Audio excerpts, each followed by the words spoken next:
अपनी कुटिया में बैठ करके कीर्तन गाते, पद बना बना करके रचना करते। और श्री ठाकुर जी चुपचाप खिड़की से निकल करके आते और सूरदास की कुटिया में अधर आकर के बैठ जाते और कोने में बैठ के थोड़ी पे हाथ धर के चुपचाप सुनते सूरदास जी।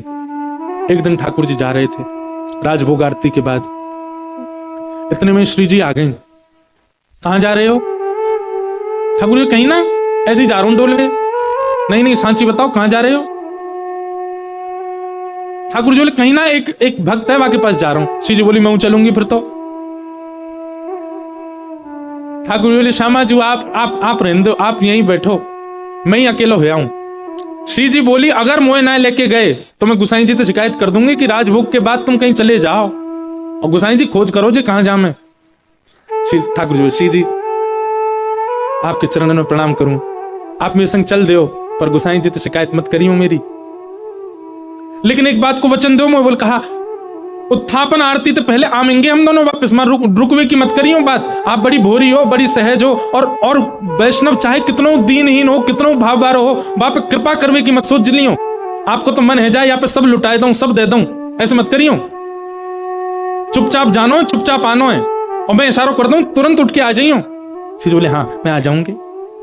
ठाकुर जी हाथ पकड़ के श्री जी को ले गए सूरदास जी की कुटिया में। सूरदास जी के नेत्र तो है नहीं, बैठे अधर ते किवाड़ खोली, ठाकुर जी धीमे धीमे भीतर घुसे, धीमे धीमे श्री जी को भी लियो और मैं कोने में बैठा दी। बोले बैठ जाओ। देखो सूरदास जी गा रहे के सरतिलक मोतिन की माला वृंदावन के वासी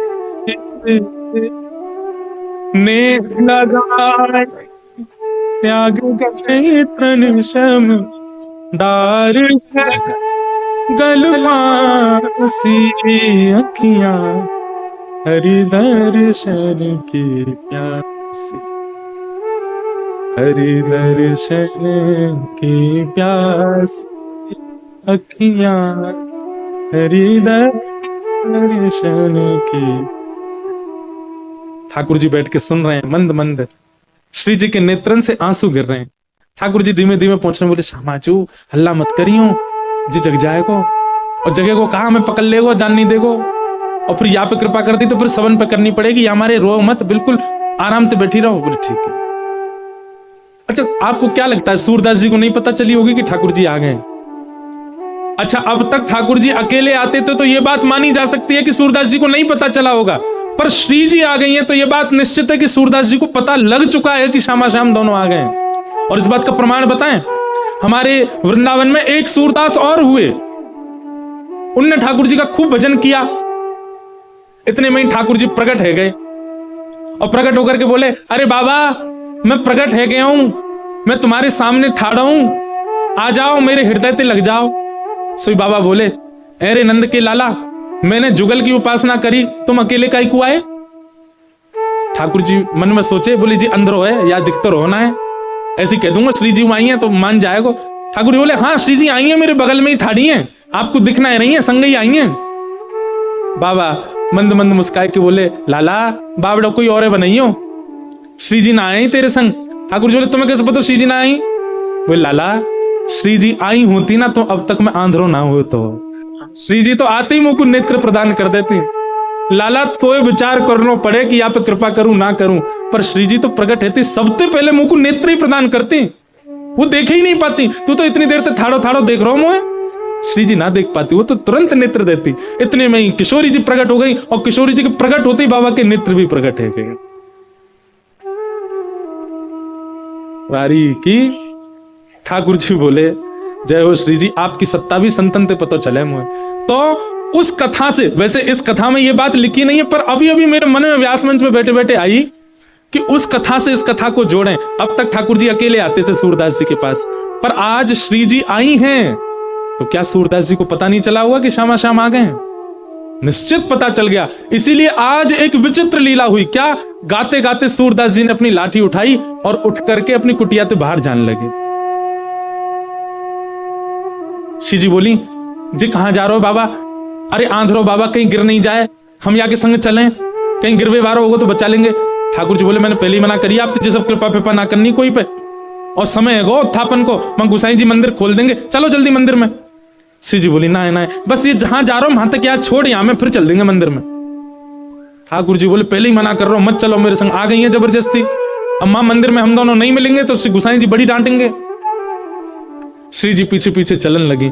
सूरदास जी जान गए कि श्री जी ठाकुर जी आए और आज इन पर कृपा करवाई लूं अपने ऊपर, इसलिए सूरदास जी भी जबरदस्ती आंधरो बनने के भाव से चल रहे हैं। चलते चलते सूरदास जी भी वहां गए जहां गहरो गड्ढा। सूरदास जी जैसे ही गड्ढा की ओर जाने लगे, श्री जी बोली अरे देखो श्याम सुंदर जी गिर जाएगो बाबा, गड्ढा में गिर जाएगो, या के माथे में लग जाएगी, हाथ पांव में लग, या को पकड़ लो रोक लो।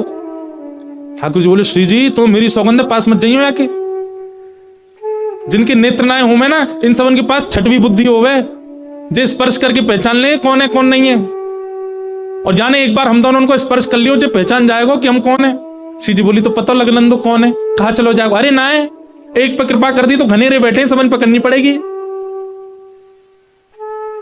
किशोरी जी बोली ना ना जी गिर जाएगो। अब यहां तो किशोरी जी जा रही है बचावे, तब तक सूरदास जी कूद ही गए, और कूदते अरे भैया, अरे कन्हैया, अरे लाला, अरे भैया कोई काम को सुनना हो तो नहीं देखियो, अरे मैं आंधरो गिर गऊं कुआं में, अरे भैया मैं यहां से बचाए लियो। श्री जी बोली ठाकुर जी या तो इनको बाहर निकालो नहीं तो मैं आपसे कट्टी आ जाऊंगी। ठाकुर जी बोले श्यामा जी मैं यही माने ना लेके आऊं आपको संग में, नेक में पिघल जाए, नेक में दया आ जाए आपके चित्त में ना, या को निकाल दो फिर कभी ना कहूंगी, या को बस बाहर निकाल के हम दोनों भाग जाएंगे यहां से। ठाकुर जी ने ऊपर से झांक के देखी खूब गहरो। ठाकुर जी कैसे निकालूं? श्री जी बोली एक तरीका है ना, आप अपनी कारी कमरी निकालो, मैं अपनी चुनरी निकालूं, दोनों में गुर्र गांठ बांध दो और बाकू नीचे पधरा दो, बाबा तो कह रहे पकड़ ले, पकड़ के हम यहां बाहर निकाल लेंगे। ठाकुर जी बोले ठीक है लाओ।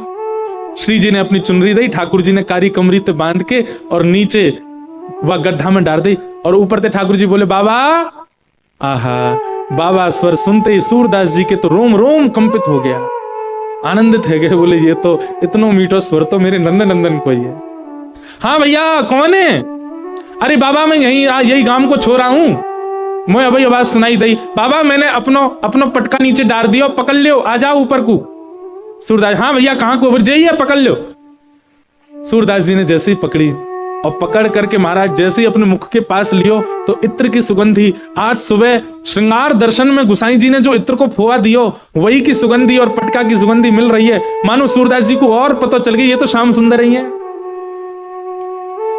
और श्री जी पहले ही मिल चुके हैं, या को मतलब ये है कि सूरदास जी को दिख तो रहा है, बस कृपा लीला कर रहे हैं श्याम सुंदर के संग।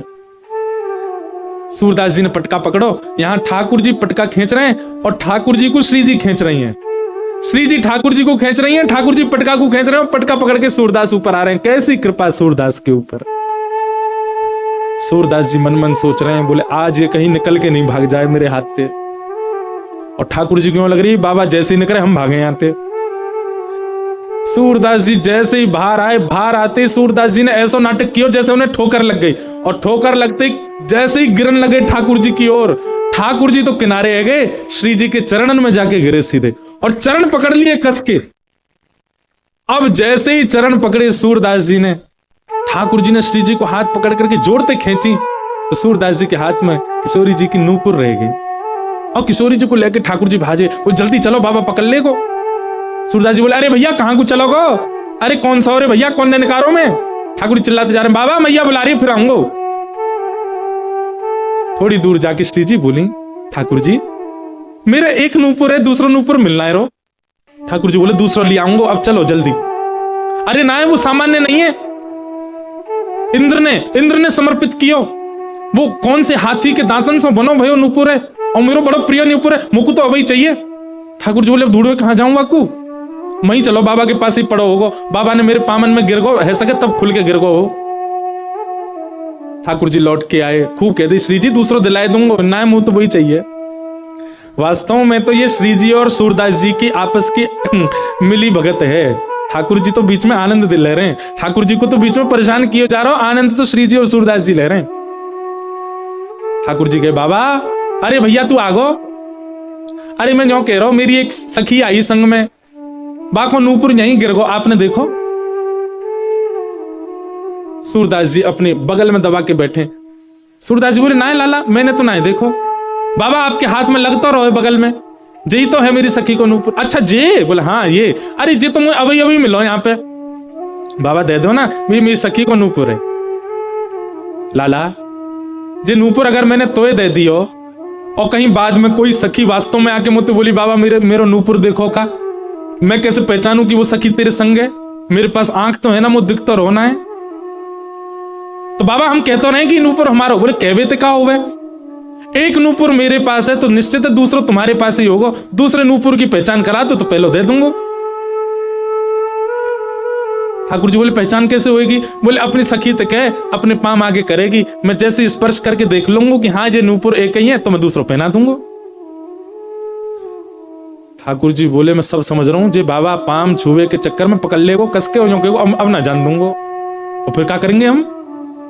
श्री जी बोली कोई बात ना, मैंने अरे नहीं श्री जी आप पीछे रहो, मैं दूसरा दबाई दूंगा, नाम हो तो वही चाहिए जो सूरदास के हाथ में। श्री जी आगे बढ़ गए, ले बाबा नूपुर देख लो। सूरदास जी ने जैसे स्पर्श किया समझ गया, अरे हाँ भैया ये तो वही नूपुर है, ले मैं पहना दूं। दूसरे पाम में सूरदास जी ने पहनायो और पहनाते ही महाराज अंक में भर लिए श्री जी के चरण। बोले अब ना जान दूंगो, मैं जान गया हूं जो साक्षात वृषभानु दुलारी हैं, और लाला तू जो मुख निकार के गयो मैं सब जान गया हूं, तू नंद जी को लाला है, जीवन निकरगो गाते गाते तुम दोनों के यश को आज पहली बार पकड़ में आयो, अब नहीं जान दूंगो। ठाकुर जी ने खूब खेची पर श्री जी नहीं छोड़ी सूरदास जी ने। ठाकुर जी बोले बाबा तू जो कहेगो सो करेंगे, जे बताओ करनो कहा है, तू कैसे छोड़ेगो?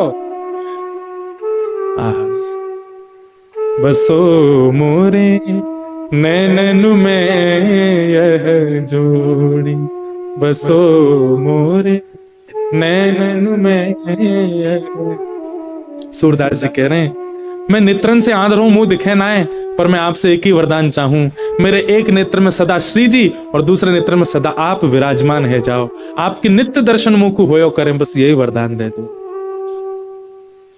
नव दुल्हे ब्रज राज सावरो, दुल्हन राधा गोरी, बसो मोरे नैनन में यह जोड़ी, बसो मोरे नैनन में यह जोड़ी। प्रिया प्रियतम दोनों ने युगल रूप में खड़े करके सूरदास जी के नेत्रन पे हाथ धर दिए और कही सूरदास खोल के देखो। आज सूरदास जी ने पहली बार नेत्र खोले और शामा शाम के युगल प्रत्यक्ष दर्शन उनको है गए। रोम रोम को दर्शन कियो, एक एक अंग को दर्शन कियो, घूम घूम के परिक्रमा लगाई दोनों की, और फिर दोनों से प्रार्थना करिए बस एक वरदान दे दो। कहा मुझे फिर से अंधो बना दो, अब आप दोनों दिख गए, अब दुनिया में और कोई को नहीं देखना है। ये जो सूरदास जी के साथ घटना हुई ये क्या है? ये रास है। सूरदास जी जब तक पद गा रहे हैं, जब तक पद बना रहे हैं, निर्माण कर रहे हैं, वो सब रस है, पर उनके रस से प्रसन्न होकर के जब ठाकुर जी कृपा करने उनके पास आ गए, यही रास है।